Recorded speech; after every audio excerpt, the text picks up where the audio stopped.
Hello दोस्तों, स्वागत है आपका हमारे यूट्यूब चैनल बीएनए शौक पर। अगर आप हमारे यूट्यूब चैनल बीएनए शौक को अगर सब्सक्राइब नहीं करो तो प्लीज सब्सक्राइब कर दे, बेल आइकन कॉल पर सेट कर दे ताकि हमारा नोटिफिकेशन आपको जल्द से जल्द पहुंचे। देखिए, मैं इतिहास का वीडियो बनाने जा रहा हूँ जिसमें आगे देखिए इल्तुतमिश के मरने के बाद उसका पुत्र रुकनुद्दीन था। रुकनुद्दीन इसका कार्यकाल सिर्फ 8 महीनों तक था। ये 1236 तक ही रहा। बस इसका ये 8 माह तक यहाँ पे शासन करता है। देखिए, इल्तुतमिश के मरने के बाद इल्तुतमिश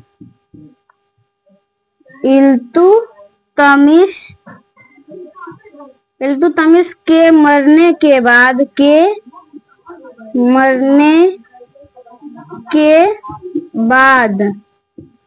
रुकनुद्दीन इसका पुत्र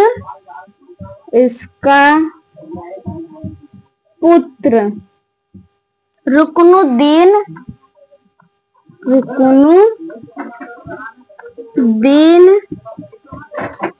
गद्दी पर बैठता है।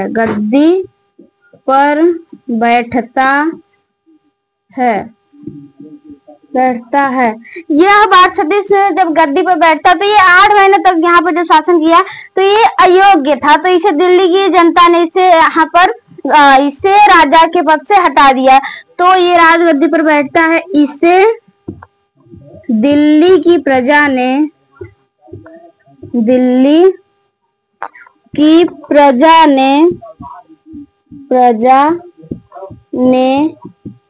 8 माह बाद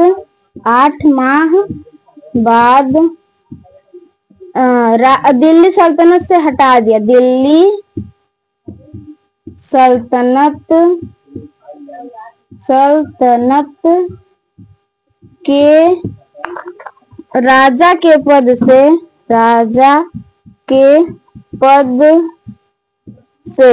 हटा दिया। इसे दिल्ली की प्रजा ने 8 माह बाद दिल्ली सल्तनत के राजा के पद से हटा दिया गया। बस इसके बाद इसकी बहन थी रजिया सुल्तान।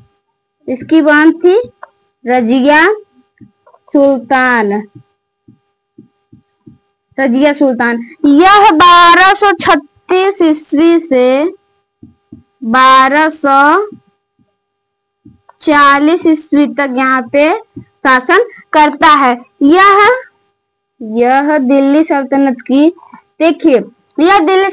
की ऐसी लड़की थी जिसे राजा दिल्ली की प्रजा ने बनाया था और इसने पर्दा प्रथा को त्याग दिया था। ये जब भी दरबार में बैठती थी तो ये उस समय वो कोट और टोपी पहनकर दरबार में बैठती थी। यह दिल्ली की ऐसी रानी थी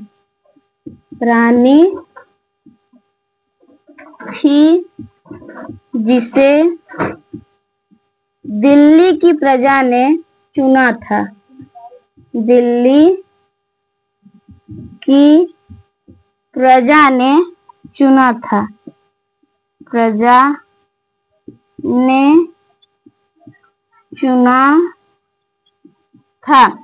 यह दिल्ली की ऐसी रानी थी जिसे दिल्ली की प्रजा ने चुना था। इसके बाद यह पर्दा प्रथा को हटाकर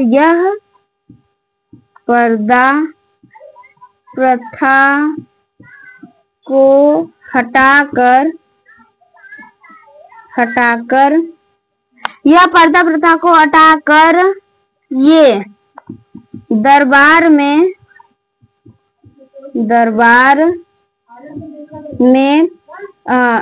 टोपी और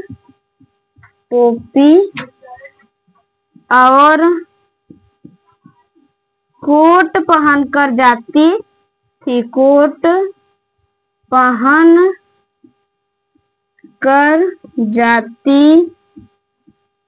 थी, कोट पहनकर जाती थी।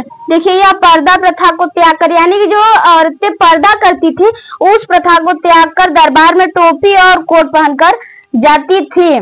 देखिए रुकनुद्दीन जो है 1236 से 1236 यानी कि सॉरी ये 4 माह तक यहाँ पे शासन करता है। 4 माह तक, ये 4 माह तक शासन करता है। इल्तुतमिश के मरने के बाद इसका पुत्र रुकनुद्दीन गद्दी पर बैठता है। इसे दिल्ली की प्रजा ने 4 माह बाद दिल्ली सल्तनत के राजा के पद से हटा दिया। यह अयोग्य था, यह अयोग्य था, अयोग्य था, यह अयोग्य था। इसके बाद रजिया सुल्तान आती है, इसकी बहन।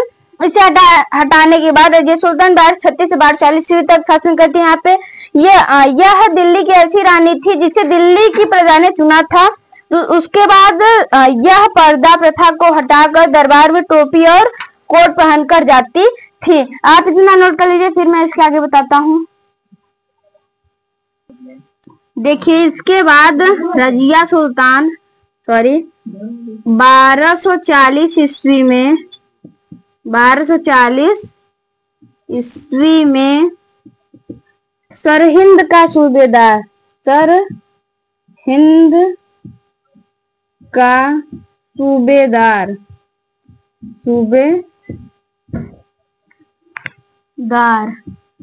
सरहिंद का सूबेदार अल्तुनिया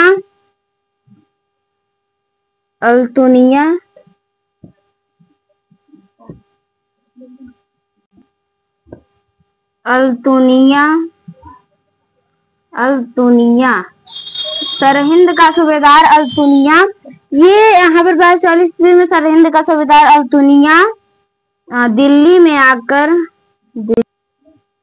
सरहिंद का सूबेदार अल्तुनिया दिल्ली में आकर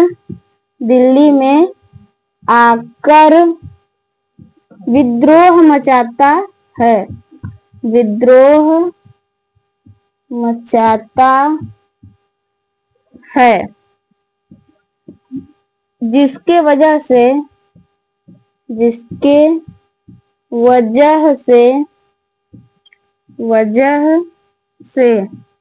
रजिया सुल्तान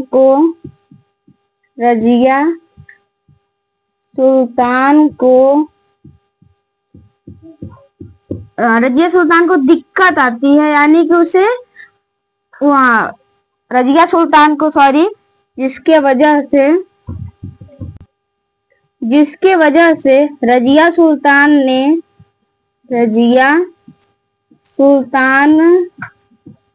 ने अल्तुनिया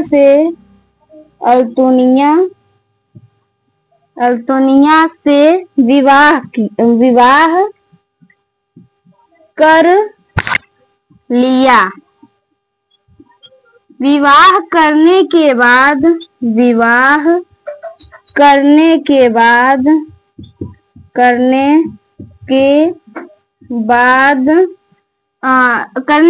दिल्ली लौट रहे थे।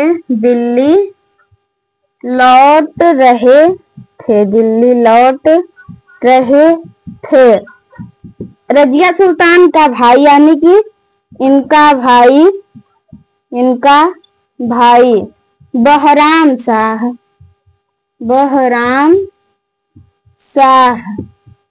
13 अक्टूबर